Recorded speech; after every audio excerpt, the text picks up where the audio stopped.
Hello students, good morning. Business laws में आज लेंगे परफॉर्मेंस ऑफ कॉन्ट्रैक्ट्स, अनुबंधों का निष्पादन। अनुबंध के पक्षकारों द्वारा अपने अपने दायित्वों को पूरा करना ही अनुबंध का निष्पादन कहलाता है। अनुबंध के अधीन अपेक्षित सभी वचनों तथा सभी दायित्वों को सभी पक्षकारों द्वारा पूरा करना ही अनुबंध का निष्पादन है। अब इसमें अनुबंधों का निष्पादन करना पक्षकारों का दायित्व होता है। धारा 37 में ये व्यवस्था है कि अनुबंध के पक्षकारों का यह दायित्व है कि वे अपने अपने वचनों को पूरा करें अथवा उन वचनों को पूरा करने के लिए प्रस्ताव करें।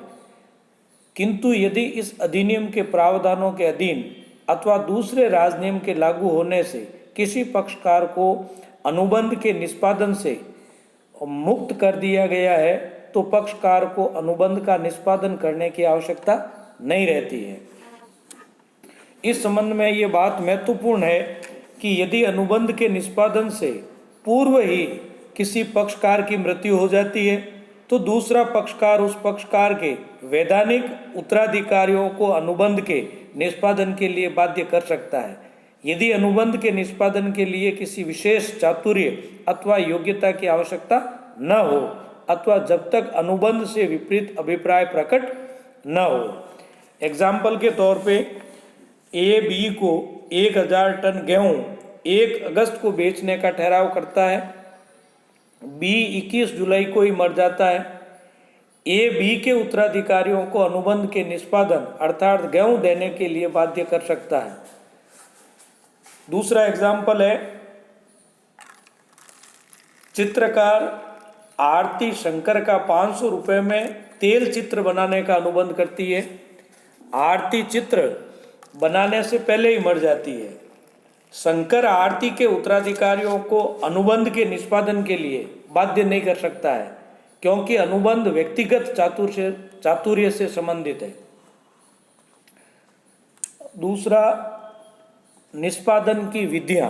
अब निष्पादन की 2 तरह की विधियां हैं, एक है वास्तविक निष्पादन और दूसरा प्रस्तावित। तो पहले वास्तविक निष्पादन। वास्तविक निष्पादन तब होता है जब अनुबंध के दोनों पक्षकार अपने अपने वचनों का निष्पादन करते हैं तथा अनुबंध के अधीन किसी भी दायित्व एवं वचन को पूरा करना शेष नहीं रहता है।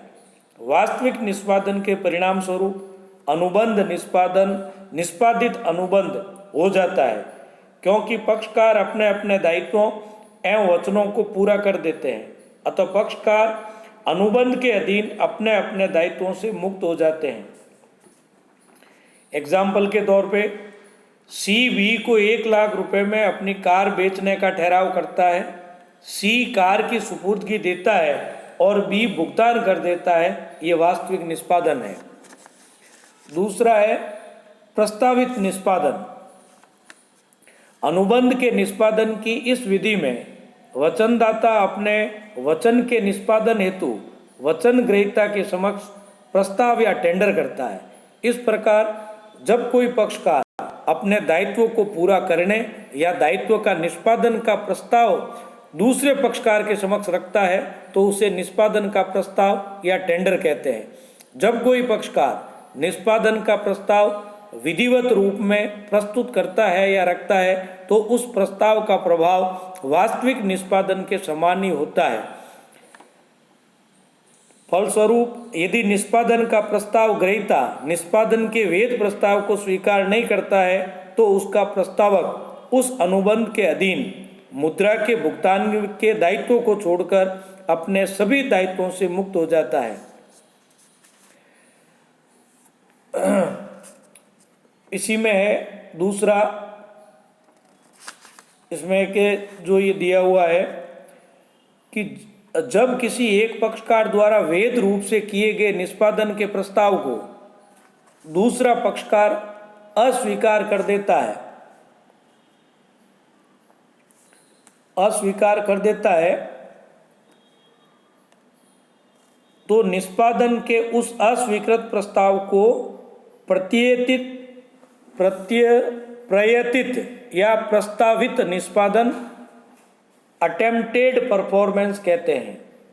यानी इसे प्रयासों के आधार पर अनुबंध का निष्पादन मान लिया जाता है। एग्जाम्पल के तौर पे ए बी को 100 टन चीनी बेचने का अनुबंध करता है। ए को चीनी की सुपुर्दगी 1 मई को करनी है। ए उस दिन बी को सुपुर्दगी देने हेतु प्रस्ताव करता है, किंतु वह उसे स्वीकार करने से अर्थात सुपुर्दगी लेने से इनकार कर देता है, या ए के निष्पादन का प्रस्ताव अस्वीकार होने से ए अनुबंध के अधीन अपने दायित्व से मुक्त हो गया है। ऐसा इसलिए कि बी द्वारा सुपुर्दगी के वैध प्रस्ताव को अस्वीकार करने से ए द्वारा प्रत्यतित निष्पादन यानी अटेम्प्टेड परफॉर्मेंस किया हुआ मान लिया गया है। इसका प्रभाव वास्तविक रूप से की गई सुपुर्दगी के समान ही होता है। इसी उदाहरण में यदि बी तो सुपुर्दगी का प्रस्ताव स्वीकार कर लेता है, किंतु बी जब मूल्य के भुगतान का प्रस्ताव करता है तब ए भुगतान लेने से इनकार कर देता है, तो ऐसी दशा में बी द्वारा अटेम्प्टेड परफॉर्मेंस यानी प्रयतित निष्पादन हुआ माना जाएगा।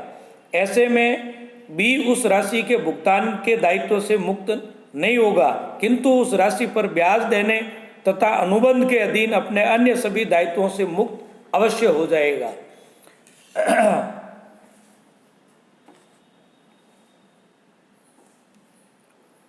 अब निष्पादन के प्रकार।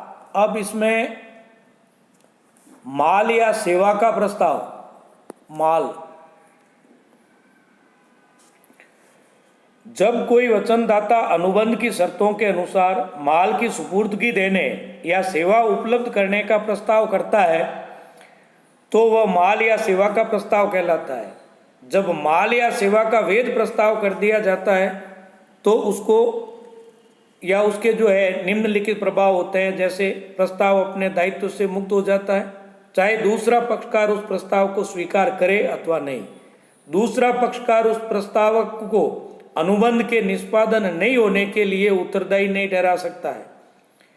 तीसरा, प्रस्तावक के अनुबंध के अधीन सभी अधिकार सुरक्षित रहते हैं, अतः प्रस्तावक दूसरे पक्षकार पर अनुबंध भंग का वाद प्रस्तुत कर सकता है।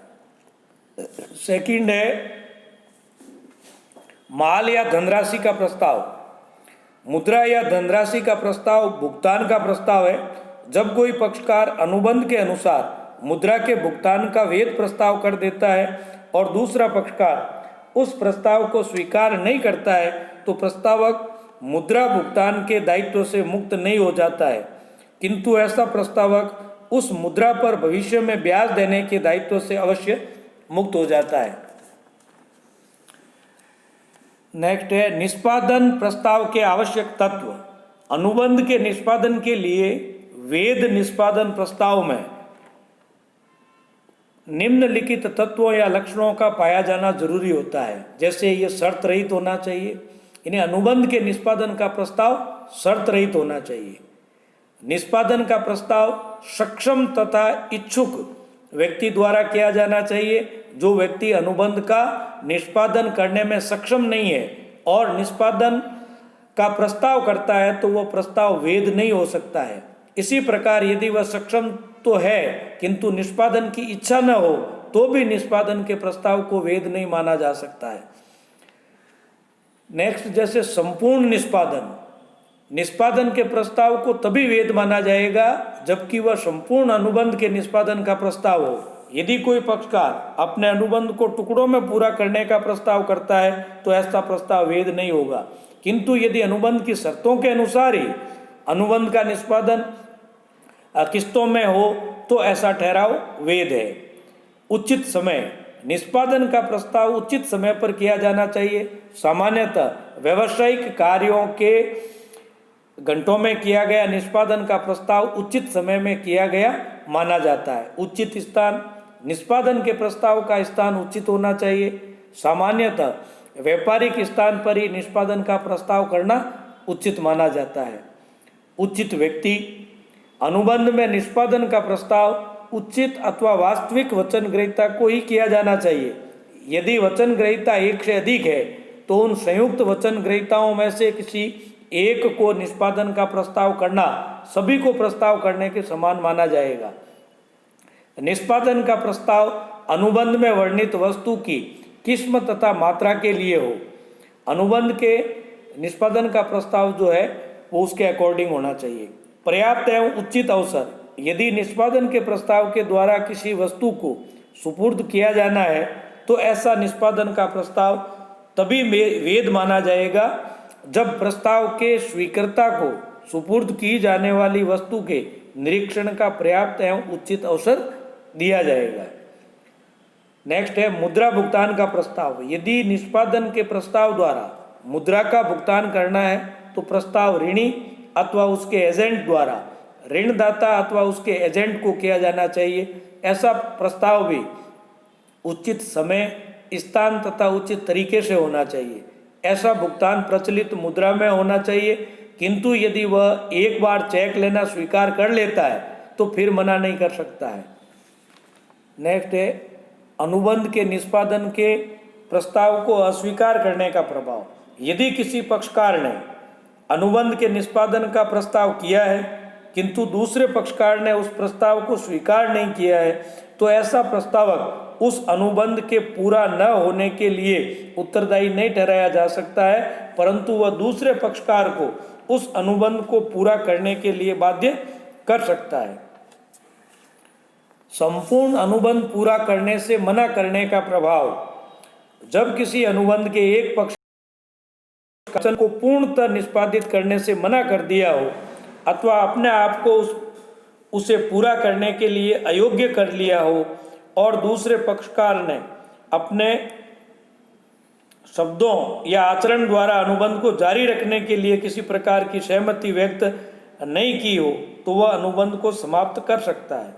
इस धारा के अनुसार, ये धारा 39 है, इस धारा के अनुसार यदि एक पक्षकार अपने संपूर्ण अनुबंध का पालन नहीं करता है अथवा अपने आप को पालन करने के अयोग्य कर लेता है तो दूसरे पक्षकार को दो विकल्प होते हैं। पहला है वह ऐसे अनुबंध को समाप्त कर सकता है तथा क्षतिपूर्ति की मांग कर सकता है, और दूसरा विकल्प है उसके पास में वह ऐसे अनुबंध के निष्पादन के लिए दूसरे पक्षकार का कुछ समय के लिए इंतजार कर सकता है तथा अनुबंध का निष्पादन न होने से उत्पन्न हानि की क्षतिपूर्ति करवा सकता है। तो अनुबंधों के निष्पादन के बारे में आज इतना ही। धन्यवाद।